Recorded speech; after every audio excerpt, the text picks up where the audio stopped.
क्या कोई पेंटिंग जिंदा हो सकती है? ऐसा क्या है इस पेंटिंग में जो इसे बनने में 16 साल लग गए और जो लोग आज भी इस पेंटिंग को देखकर मदहोश हो जाते हैं।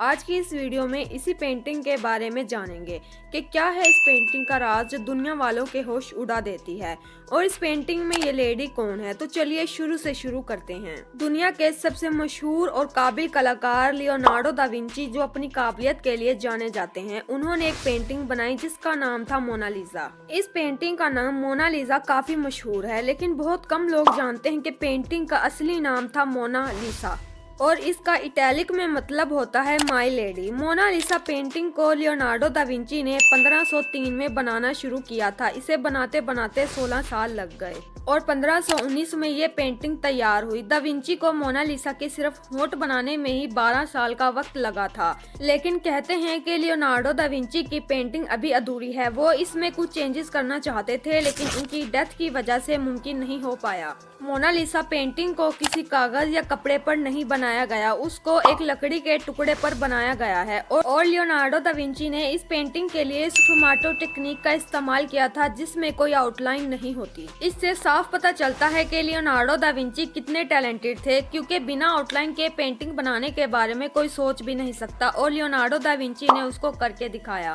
ये पेंटिंग देखने में इतनी शानदार लगती है कि नेपोलियन बोनापार्ट ने पेंटिंग को अपने कमरे में लगवा दिया था, जिससे ये पेंटिंग हमेशा उसके सामने रहे। इस पेंटिंग का एक राज ये भी है कि इस पेंटिंग को जितनी बार भी देखोगे, इस पेंटिंग के एक्सप्रेशंस हर बार बदलते हुए दिखाई देते हैं। इस पेंटिंग में मोनालिसा के होंठ इतने राज में हैं कि ये हर बार देखने में अलग अलग लगते हैं। कभी देखने पर मोनालिसा मुस्कुराते हुए नजर आती है तो कभी ये मायूस नजर आती है। अब सवाल ये है कि मोनालिसा हर एंगल से अलग क्यों लगती है। कुछ माहिरीन का कहना है कि मोनालिसा का ऊपरी होंठ थोड़ा सा दबा हुआ है, जो मोनालिसा की मुस्कान को राज में मुस्कान बनाता है। कुछ माहिरीन ये भी कहते हैं कि मोनालिसा के होंठ कभी नहीं बदलते, ये जो भी चेंजेस हैं ये सब ब्रेन की वजह से होता है। माहिरीन का कहना है कि जब आप इस पेंटिंग को ध्यान से देखते हैं तो आपको वो बदलती हुई नजर आएगी, इसलिए ये सब दिमाग का खेल है। लेकिन सच्चाई तो ये है कि मोनालिसा की आंखें थोड़ी खुशनुमा हैं और होंठ थोड़े मायूस, जिससे जब भी कोई इस पेंटिंग को बार बार देखता है तो उसे अलग अलग एक्सप्रेशंस दिखाई देते हैं। माहिरीन आज भी इस पेंटिंग की मुस्कान पर रिसर्च कर रहे हैं। मोनालिसा की ये पेंटिंग दुनिया की सबसे महंगी तरीन पेंटिंग है, जो कि 1662 में $100 मिलियन की थी और 2019 में इस पेंटिंग की कीमत $850 मिलियन है, यानी 6000 करोड़ रुपए से भी ज्यादा। लेकिन फ्रेंच लॉ के मुताबिक कोई भी इस पेंटिंग को खरीद और बेच नहीं सकता। अब आज तक का सबसे बड़ा सवाल ये है कि लियोनार्डो दा विंची की इस पेंटिंग में ये लेडी कौन है। लियोनार्डो दा विंची ने अपनी इस पेंटिंग के बारे में कहीं भी जिक्र नहीं किया हुआ। कुछ लोग कहते हैं कि वो लेडी उनकी मदर थी, तो कुछ कहते हैं वो लेडी मदर मैरी थी, लेकिन इनका कोई क्लू नहीं मिला है। कुछ हिस्टोरियंस कहते हैं कि 2005 में एक खत पाया गया था जो कि 1503 में लिखा गया था। इससे पता चलता है कि लियोनार्डो दा विंची को लिखा गया था, जिससे पता चलता है कि लियोनार्डो दा विंची अपने दोस्त फ्रांसेस्को डेल जियोकोंडो की बीवी की पेंटिंग पर काम कर रहे थे, जिसका नाम था लिसा जियोकोंडो। अगर फोटो में देखा जाए तो लिसा जियोकोंडो और मोनालिसा की पेंटिंग अलग अलग हैं। 2004 में एक साइंसदान पास्कल कोटे, जो कि मोनालिसा की पेंटिंग पर रिसर्च कर रहे थे, उन्हें अपनी 10 सालों की रिसर्च के बाद कुछ पता चला, जिससे उनके होश उड़ गए। उन्होंने रिसर्च के दौरान पाया कि इस पेंटिंग में 3 लेयर्स हैं और मोनालिसा की पेंटिंग के पीछे किसी और की पेंटिंग छुपी हुई है और जिस लेडी की पेंटिंग पीछे छुपी हुई है उसकी शक्ल लिसा जियोकोंडो से मिलती है।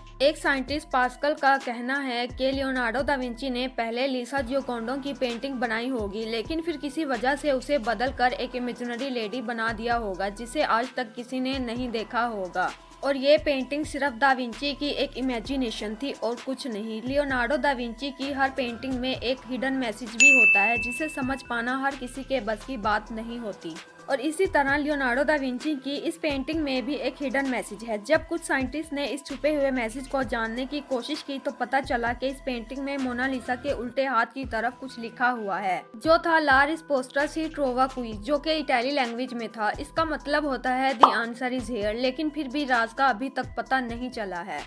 एक वेबसाइट पैरानॉर्मल क्रूसिबल ये दावा करती है कि इस पेंटिंग को अगर दाएं तरफ से जोड़ें तो वहां एक एलियन दिखाई देता है। ये सुनने में अनबिलीवेबल लगता है, लेकिन हैरानी इस बात से है कि दा विंची ने जिस जगह पर लिखा था दी आंसर इज हियर, इस पर रिसर्चर अभी भी रिसर्च करने में लगे हुए हैं। ये पेंटिंग फ्रांस के म्यूजियम में बड़ी सिक्योरिटी के साथ रखी हुई है, जो कि एक बार 1951 में एक आदमी ने इस पेंटिंग पर पत्थर मार दिया था, जिससे मोनालिसा के बाएं हाथ पर स्क्रैचेस आ गए थे। तभी फ्रांस गवर्नमेंट ने इसकी प्रोटेक्शन के लिए एक स्पेशल रूम बनवाया था, जिसका टेम्परेचर ऐसा रखा जाता है कि वो पेंटिंग खराब ना हो पाए, और इस पूरे कमरे को तैयार करने में 50 करोड़ का खर्चा आया था।